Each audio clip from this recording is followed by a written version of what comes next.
Hello my dear student, आज मैं आपके लिए लेकर आया हूँ एक स्पेशल क्लास। ये 5 से 10 मिनट की क्लास एक तरफ और आपकी कंप्लीट ईयर की क्लासेस एक तरफ। तो क्या है, ये मैं ऐसे नहीं बोल रहा, मैं अपने एक्सपीरियंस के बेस पर आपको बताने वाला हूँ कि एग्जाम से पहले क्या करना चाहिए। क्योंकि मैं खुद एक नीट का हाई रैंकर हूँ और मैं प्रेजेंट टाइम में आईएएस की प्रिपरेशन कर रहा हूँ। काफ़ी टाइम से मैं नीट जेई और एकेडमिक के बच्चों को पढ़ाता हूँ, वहाँ से काफ़ी हाईएस्ट रिजल्ट दिए। उसी एक्सपीरियंस की बेस पर मैं आपको बताने वाला हूँ कि एग्ज़ाम से पहले आपको किस तरह से किन बातों का पता होना चाहिए। तो क्या है, आप कितनी भी मेहनत करते हैं, अगर उस काम को करने के रूल और रेगुलेशन नहीं पता होंगे आपको, तो आप उस काम को अच्छे से नहीं कर सकते। इसीलिए एग्जाम में जाने से पहले उसके रूल और रेगुलेशन को समझे। मैं आपको यहाँ पे 5 टिप्स बताने वाला हूँ जो आपको एग्जाम हॉल में जाने से पहले जरूर पता होने चाहिए। प्रेजेंट टाइम में 10th के 12th के एकेडमिक एग्जाम चल रहे हैं। वर्ल्ड में जितने भी एग्जाम होते, चाहे वो एकेडमिक होते, किसी भी टाइप के एग्जाम होते, इंट्रेंस एग्जाम होते, सभी के लिए ये टिप्स बहुत ज्यादा इंपॉर्टेंट है। तो क्या है, एक एक टिप्स को हम फील करके समझेंगे और आप अपनी जनरल लाइफ पे प्रैक्टिकली देखना कि हाँ ये सही है कि नहीं, और ये 100% सही है, और आप इसको जरूर अप्लाई करें एग्जाम हॉल में।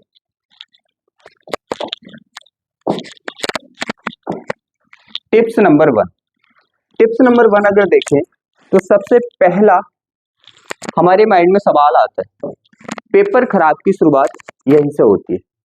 क्या होता है कि 99% टीचर ये बोलते हैं कि आप पहले कंप्लीटली पेपर पढ़ लो, चाहे वो पेपर एकेडमिक का है, चाहे वो पेपर किसी एंट्रेंस का है। सीधी सी बात है, आप खुद सोचो। अब पहला डाउट है, पेपर पूरा पढ़े या नहीं। पहला डाउट आता है हमारे माइंड में, पेपर पूरा पढ़े या नहीं। आप खुद सोचो, हमारे पास क्या है, हमारे पास एक लैपटॉप है, उसमें हमने 20 फाइलें एक साथ खोल दी। जब 20 फाइलें एक साथ खोल दी तो क्या होगा, सीधी सी बात है, वो लैपटॉप हैंग हो जाएगा, फोन हैंग हो जाएगा। इसीलिए यही हमारे माइंड का सिस्टम होता है। जैसे क्या करते हो, आपने पहला क्वेश्चन पढ़ा, उसका आंसर आपके माइंड में आया, जो भी आपने पढ़ा है, फिर दूसरा पढ़ा, उसका आंसर भी आपके माइंड में आया, तीसरा पढ़ा उसका भी, चौथा पढ़ा उसका भी। तो क्या होता है, जब आप पेपर को पढ़ते लास्ट तक जाते हैं तो सबके आंसर आके क्वेश्चन आंसर मिक्स हो जाते हैं, टोटल आंसर क्या होंगे उसमें मिक्स हो जाएंगे, आपका पेपर खराब हो जाएगा। इसीलिए आप पेपर को पूरा पूरा नहीं पढ़े। क्या करें, एक क्वेश्चन पढ़े, उसका आंसर रिटेन करें। जैसे आप एक क्वेश्चन पढ़ेंगे, उसका आंसर रिटेन करेंगे, उसकी प्रॉब्लम खत्म, माइंड से गायब। फिर दूसरा पढ़े, उसका आंसर, तीसरा पढ़े, उसका आंसर। सबसे इंपॉर्टेंट है, पेपर पूरा नहीं पढ़े, 1 बाय 1 पढ़े, 1 बाय 1 करें। टिप्स नंबर, क्या इस टाइम पे क्या है, मेरे पास बच्चों की कॉल भी आई है कि हमें क्या है, पढ़ा हुआ सब भूल रहे हैं, कि हमें ऐसा लगता है कि पढ़ा हुआ सब भूल रहे हैं। तो यहाँ पे क्या है, आप टेंशन ना लें, आपने जो भी अच्छे से पढ़ा है आपके माइंड की मेमोरी में वो सेव है, आप कुछ भी नहीं भूल रहे हैं। बस पेपर की टेंशन आपको ऐसा फील करा रही है कि आप भूल रहे हैं। आप टेंशन ना लें, आप कुछ भी नहीं भूल रहे हैं। जैसे अभी मैंने मेथड बताया था, आप 1 बाय 1 क्या करेंगे, एक क्वेश्चन पढ़ेंगे, उसका आंसर लिखेंगे, दूसरा क्वेश्चन पढ़ेंगे, उसका आंसर लिखेंगे, जो नहीं आता उसे लेफ्ट करते जाएंगे, तो एक एक का आंसर याद आता चला जाएगा। आप टेंशन ना लें। तो ये क्या है, ये गलत है, आपको सब कुछ याद है। टिप्स नंबर 3 पर आते हैं कि क्या हो, आउट क्वेश्चन आए तो क्या करें। आउट क्वेश्चन आए का मीन्स होता है कि कभी कभी ऐसा होता है कि क्वेश्चन की लैंग्वेज भी घुमा देता है, हमारे समझ नहीं आता। जब क्वेश्चन की लैंग्वेज घुमा देता है, हमारे समझ नहीं आता और हमें रिटन एग्जाम करना है, उस टाइम पे क्या करें। तो ऐसा भी हो सकता है कि आंसर वही है उसका जो आपके याद है, लेकिन उसने लैंग्वेज को क्या कर दिया, कन्वर्ट कर दिया, घुमा दिया, जिससे आपके क्वेश्चन समझ नहीं आ रहे। तो आपको क्या करना है, आपको उसमें उस क्वेश्चन का जो भी आंसर पड़ा है वो रिटन कर दें। आपको लगता है कि अलग है, तब भी वही आंसर रिटर्न कर दें, आपको नंबर मिल जाएंगे। क्योंकि यहाँ पे क्या है, दो डाउट होते हैं, एक तो क्या पता लैंग्वेज कन्वर्ट हो, आंसर वही है जो आपने पढ़ा है। दूसरा क्या है, अगर आपने जिस टॉपिक का आंसर याद किया है उसी टॉपिक से क्वेश्चन है तो आपके पास एक ही ऑप्शन बचता है कि आप उसी आंसर को लिख दें, अदरवाइज कोई ऑप्शन आपके पास नहीं है, नंबर वहां से भी मिलते हैं। ऐसा नहीं है कि क्वेश्चन किसी और टॉपिक का है, आंसर किसी और टॉपिक का लिख रहे हैं, ऐसा ना करें। जो टॉपिक पढ़ा है उसका आंसर लिख दें। टिप्स नंबर 4, पेपर करने का सही तरीका। तो पेपर करने का सही तरीका मैं आपको टिप्स नंबर 1 में बता चुका हूं। क्या करना है, पेपर करने का सबसे बेस्ट मेथड यही है, आप एक क्वेश्चन को पढ़ें, उसका आंसर लिखें, जो नहीं आता उसे छोड़ते चले जाएं, 1 बाय 1 क्वेश्चन को पढ़ें, 1 बाय 1 आंसर करें, एक साथ क्वेश्चन पेपर को ना करें। और आती है फिर राइटिंग, क्योंकि बहुत से बच्चे ये टेंशन लेते हैं कि हमारा राइटिंग खराब है क्या होगा।